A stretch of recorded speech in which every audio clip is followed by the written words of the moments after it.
Good morning. Hope you guys are all doing well. I am Luke Goodish as always, and this is Saved for More.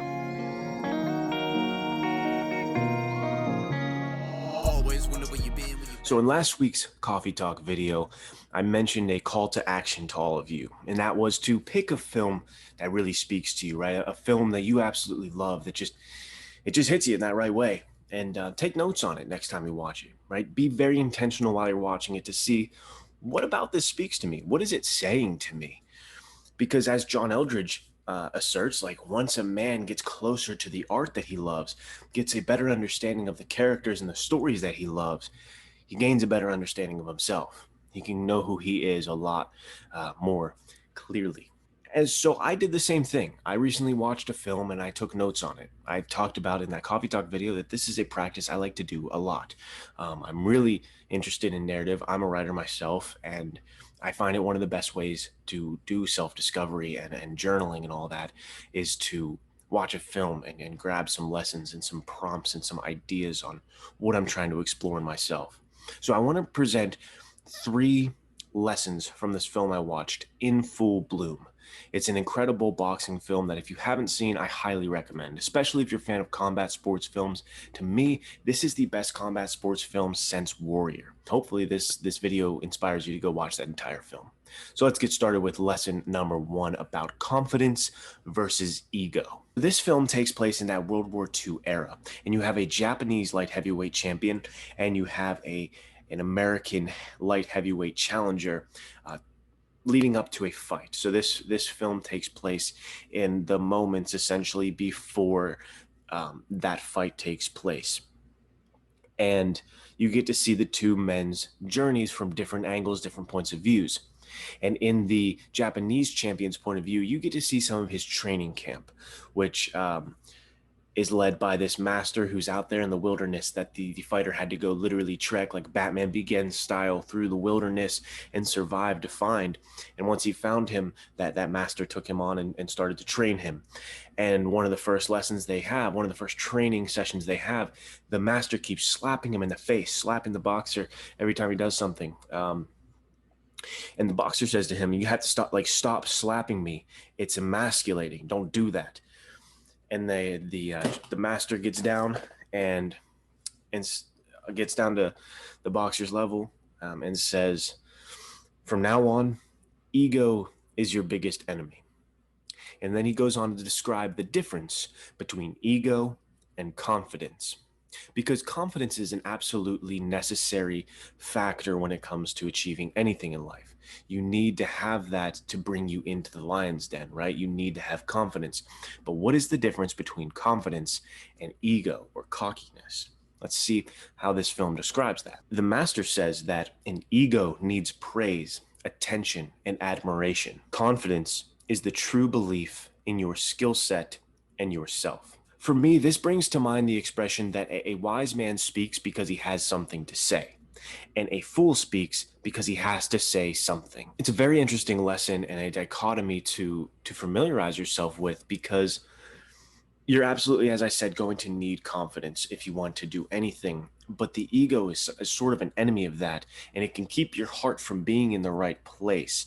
You need to ask yourself, the reason that you are doing a certain thing or chasing a certain dream. Ego is that insecure adolescent within us all who's wanting acceptance, who wants to fit in, who wants to sit at the big kids' table. And it's needily asking, it's being needy and asking, however you would say that, for approval and for permission.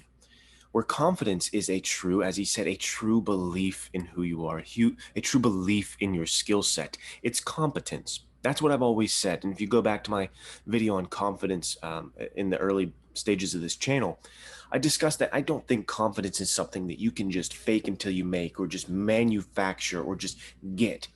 It's something that you forge. It's something you fight for. It's something you build, which will lead us into lesson number 2. But confidence is something built by competence. And the example I gave back in the day when I made that video was, if you're a boxer it's your first day in the boxing gym and they have you spar with somebody who's been there for 3 years, you're gonna be scared. You're not gonna have confidence. And that's exactly correct. You shouldn't have any confidence in that situation. Why would you win If you are thinking you're going to, that's just ego speaking, because that doesn't make any legitimate sense. But if you've been boxing for 5 years and then they say you fight a fighter who's been fighting for 3 years, you can have confidence because you've built yourself up in that way. You've tested yourself against the real world of gauge, and you've tested yourself against the real world measuring stick when you fought other individuals for that long, and so that you can know in your heart of hearts what to expect. um, so that's lesson one. Now let's transition into lesson two, because like I said, confidence has to be built day by day. So this lesson about confidence versus ego comes from Masahiro, the Japanese champion's trainer. This next lesson comes from Clint Sullivan, the American light heavyweight champion, or light heavyweight contenders, his trainer. And his trainer says to him, if you want something real, you have to build it out of stone and metal, and you have to build it day by day, like brick by brick, and in the end you'll have something very real.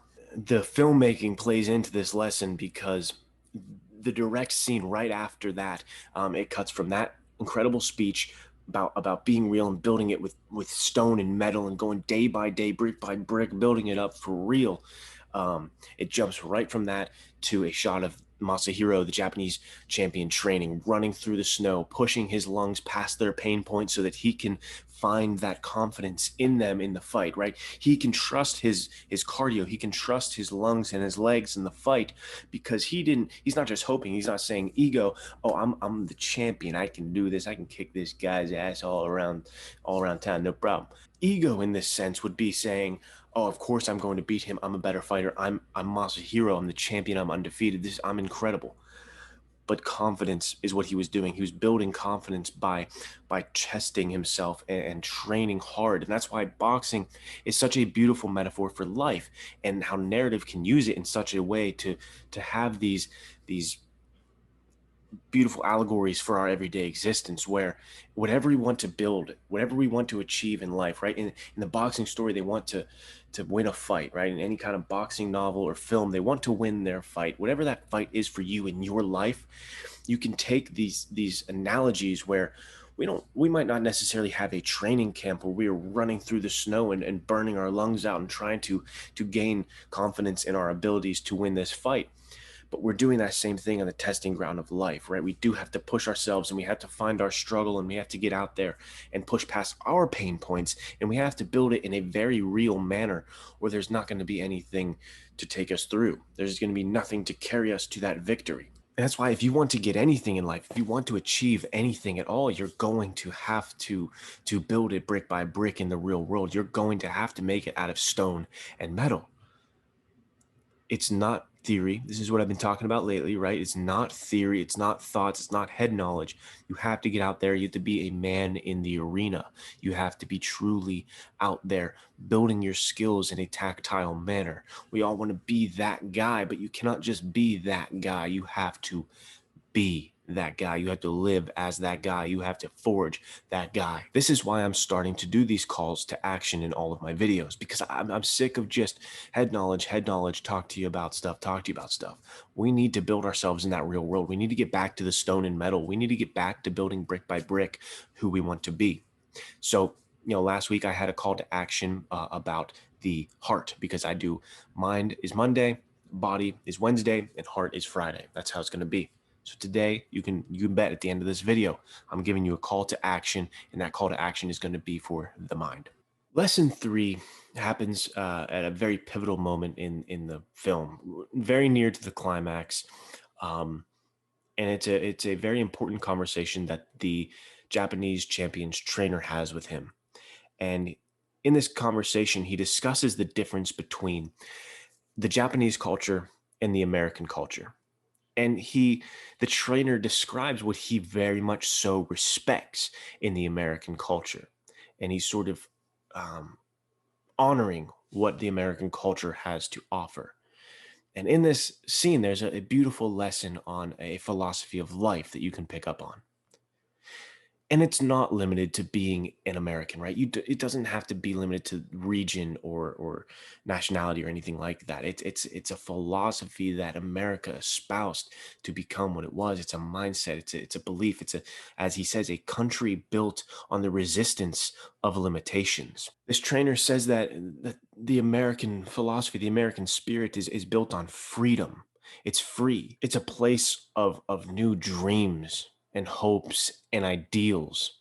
And he says you can have your own ideas and you can fight for them, but you can also fail. You can fail miserably there, right? He's talking about the American dream and the essence of that, and the essence of building oneself, but the immense terror that comes with that.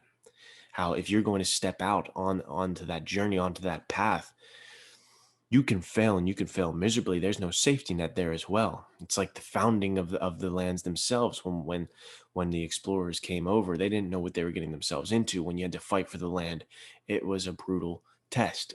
When you create your own path, when you forge your own path, you are going into uncharted waters. You don't know what to expect. But it's a beautiful new world that can be built when we have men and women who are filled with ideas, are willing to step onto that path. So it's a beautiful speech, and I don't want to give too much away about it. And you can watch the film and see that in its entirety. But those are the three lessons that really stuck out to me this time, right? And we need to be coming from a place of confidence, not ego. We don't speak because we have to say something. We speak because we have something to say. And we have to build that confidence through stone and metal. We have to build that with true power of will and true tests of the heart. It's fortitude. It's resilience. It's a lot of things.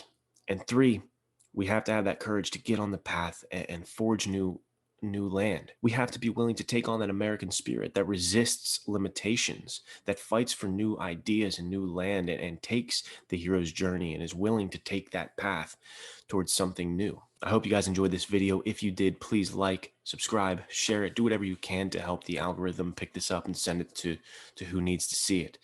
Because I want to build up more men who are living a purpose-driven life. Because I think when we have a purpose-driven life, we don't wake up so depressed. We don't get so nihilistic. We don't get so hopeless. We don't get so bitter or resentful. And if you need help finding your purpose-driven life, it's exactly what I do. So I can help you with that. Look in this link in the description below if you want to work with me one-on-one. If not, you can pick up this cool hat. I have mugs, I have shirts, I have really cool designs on my site that you can check out. So go ahead and pick one of those up and support the channel in that way. If not, I just appreciate your time. I appreciate you being here and watching. All right, so now we are on to Monday's call to action, everybody. This is what you're going to take away from this video and go do in the tactile world. This is building it out of stone and metal right now. So Monday is all about the mind, and we're going to build up our mindset and our headspace. Today's call to action is for you to pick a book to read. I'm not saying you have to read it yet. I'm not saying you have to read it super quickly, nothing like that. Don't get ahead of yourselves. The call to action is picking a book. Pick the next book you want to read. Select that, buy it, get it in your possession, own that book. Search high and low. Search, Google searches for books that are interesting to you. Look at YouTube reviews. Whatever you have to do, pick a book. It could be nonfiction. It can be fiction. Whatever's speaking to you, whatever is calling to you, that's where you need to go. You need to grab that book. You need to buy it, get it in your possession to get that positive self-sabotage so that you have it and you can start reading it and developing your mind in that way. If you need some recommendations, The Professional by W.C. Hines, Bull Mountain by Brian Panowich, First Blood by David Morrell. If you want something nonfiction, I'm trying to think stuff off the top of my head. iGen, Man's Search for Meaning. A Mother's Reckoning is a very interesting one. Sovereignty by Ryan Mickler. Hopefully that's enough to get you started. I also have some videos about books and things like that. Johnny's Got His Gun, things like that. Take a look at my channel. You'll see book recommendations here and there and videos about writing and books and all that. But what I want you to do, the call to action is this. Just simply go find the next book you're going to read and buy that book. All right, guys, I will see you in the next one. Take care. Hope you have a great week.